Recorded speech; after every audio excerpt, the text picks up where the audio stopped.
Accused of improperly storing nearly 200 bodies inside a funeral home in Penrose, is now going to trial. John Halford rejected a new plea deal offered by prosecutors.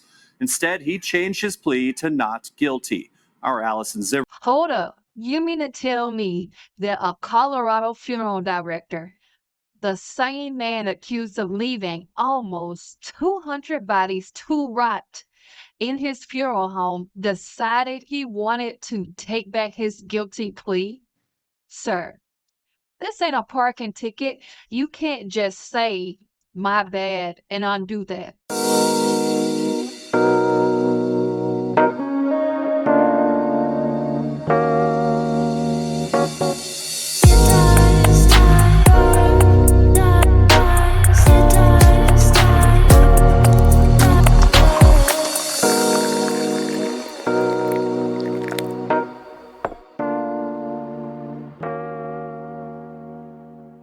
What's up, family? Welcome back to Insider Scoop Report, where we break down the wildest, weirdest, and most unbelievable real-life stories from around the country, especially the ones that make you stop and say, ain't no way that really happened. If you're new here, go ahead and hit the subscribe button, smash the like, and share this video.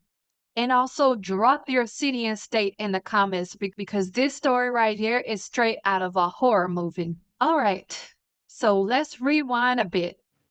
So back in 2023, investigators made a shocking discovery inside Return to Nature Funeral Home in Penrose, Colorado.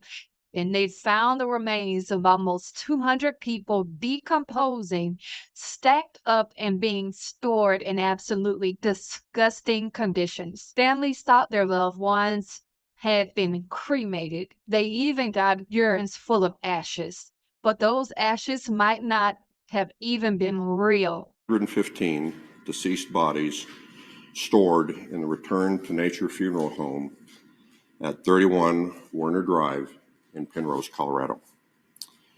Due to the magnitude of this situation, my office requested assistance from the Colorado Bureau of Investigation and the Federal Bureau of Investigation to utilize their resources. Okay, so the owners, John and Carrie Halford, they were accused of taking payments for cremations, faking paperwork, and leaving bodies to decay for months, even years.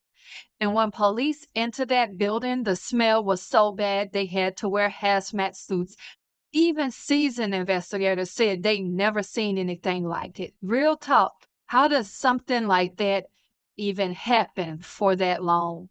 You telling me nobody noticed 200 missing bodies? Like, what was going on in that town? Fremont County deputies and the Fremont County coroner, state, and federal officers worked late into the evening last night to determine the scope of this scene. Without providing too much detail to avoid further victimizing these families, the area of the funeral home where the bodies were improperly stored was horrific. To give you an idea of the scope of this search, the area to be searched is over 2,500 square feet. Oh my gosh. Y'all, this is sick. So fast forward to this year. John Halford finally pleaded guilty in August 2025 to several charges, including abuse of a corpse, money laundering, and forgery. He faced up to dozens of years in prison, and honestly, most people thought, good, this man needs to be held accountable. But here's where it gets wild. Right before his sentencing, his lawyer comes out of nowhere saying, well, he wants to withdraw his guilty plea. Meaning he's basically saying, I didn't really mean to do it. I want to fight this thing in court now. Excuse me? Why do y'all think that happened? Why do y'all think he suddenly decided to back out? Is it fear of the sentence, bad legal advice, or just pure denial? What do you think? John Halford previously pleaded guilty, but a judge rejected his plea deal last month. Friday, he withdrew that guilty plea, and now a trial is expected for February. It's something Naranjo and Paige feel differently about. I'm torn. I absolutely. So, according to court documents in CNN, Halford claims that he didn't fully understand the plea deal and that he was pressured into accepting it. His defense team said he felt like he had no choice, that prosecutors were coming down hard, and that he was just trying to end it. Now, the judge has to decide whether to even allow him to take it back. And if the judge says no, then that guilty plea still stands and sentencing will move forward as planned.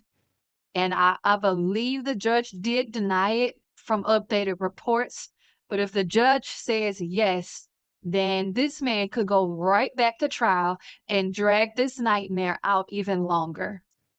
Should a guilty plea be permanent once you sign it, or should people get a second chance to back out if they claim they were pressured? But I want to get into how the victims feel, because this is the part that hurts. Certainly want him to serve prison time in state Colorado. I do realize that, when it comes to trials, there's so many things that could happen. I am thrilled. I am really excited to be going through trial.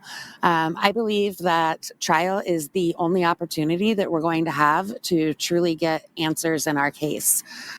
They're showing up for their families and others.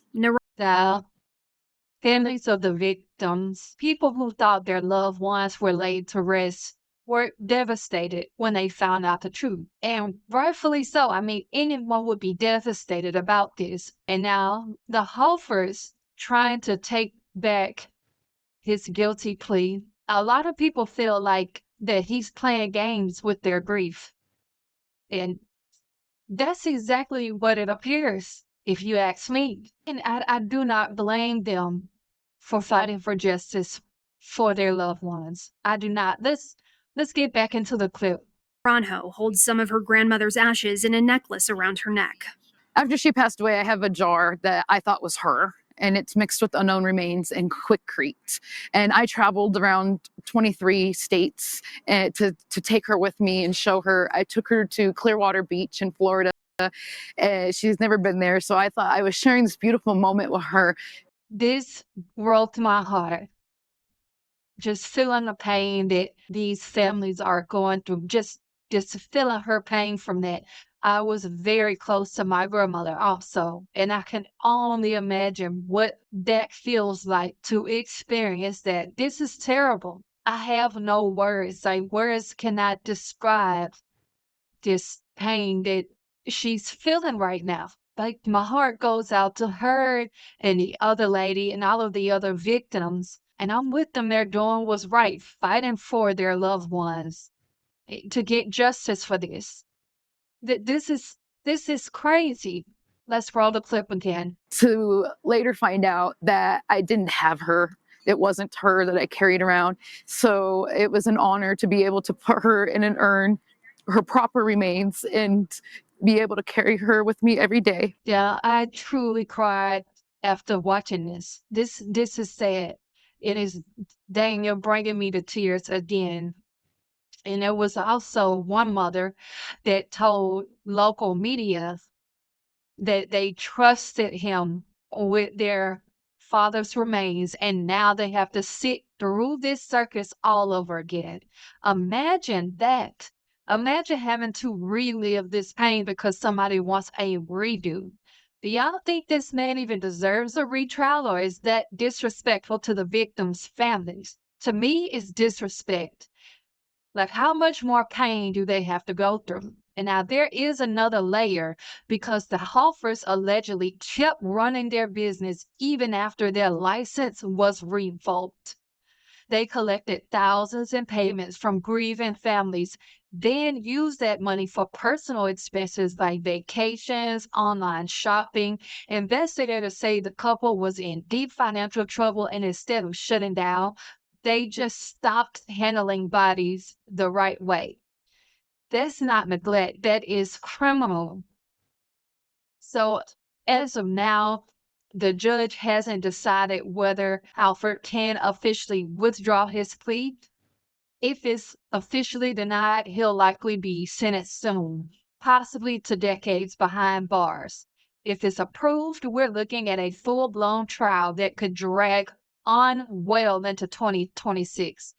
Either way, his reputation and that of Return to Nature Funeral Home is done for. You can't come back from something like this. Now, before I end this, because I'm going to end this soon, I just wanted to share with you some reviews that I came across online on the yellow pages. People had major concerns about this business well before 2023. So as you can see here, there was a comment in 2023 where someone said that they had their sister cremated there in May of that year. And now they found out that there were 115 corpses thrown in the Penrose location. And they had been through so much with their sisters unaliving. And now they have to worry about the ashes that were BLSHIT from a fireplace. Someone else put back in 2020 that they don't even deserve 1 star. The worst place I've ever had to deal with. Don't use them for your loved one. They only want your money. They have no empathy. They don't care about you and your loved one. It's all about the money and what they're getting out of it. Horrible place. That is very telling. Very telling. And then we have another review. This was back from 2019. I would not trust this place with a pet, much less a family member. They refused to call me back when I was trying to find out about my brother's ashes. Instead, they gave his ashes to his girlfriend who refused to share them. All I wanted was a pendant made for my daughter, who was very close to her uncle. Also, my mom is still alive, so legally she should have had the rights to his ashes. I called multiple times and was always told they would call me back and never did. The location listed is an empty house, so you can't even reach anyone by going to the location. The place seems extremely sketchy, and the sign out front is falling apart. Do not trust these people. They do not care about your loved ones. People had speculations way before 2023 that something is wrong with this place. The whole situation opens up a bigger conversation about trust, accountability, and oversight. Because if this could happen in Colorado with 200 bodies sitting in a building, how many smaller funeral homes across the country are cutting corners or hiding violations? There's not nearly enough regulation in the funeral industry, especially in rural areas. And families who are struggling financially, they often end up choosing cheaper services without realizing that what they're really getting is tragic, but is also a lesson about transparency and accountability. And as you can see from this image here, the place has been demolished, rightfully so. And now this is not the only location. They have other locations in other states and cities, if I'm not mistaken, which also need to be shut down and demolished. Do you think the government should have stricter checks on funeral homes and cremation businesses, or would that just make things more expensive for families who are already struggling? Here's my thing. You can't undo what's been done. These families can't unsee what they've seen. These loved ones can't be brought back or honored properly again. So to try and take back your guilty plea after that, it feels like another slap in the face to everyone who trusted you. And I get that people panic, but there's a difference between fear and avoidance. And this right here, this is avoidance. You can't run from accountability forever. So, yeah, family, this one is tough, it's dark, it's tragic, it's another reminder that trust is sacred, especially when it comes to our loved ones. What do y'all think? Should this man get a retrial or face his sentence as is? Drop your thoughts in the comments and don't forget to like, subscribe, and share this video so more people can see what's really going on out here. This is Insider Scoop Report, and I'll catch y'all in the next one. Stay safe, stay aware, and remember, respect for the dead says a lot about the living.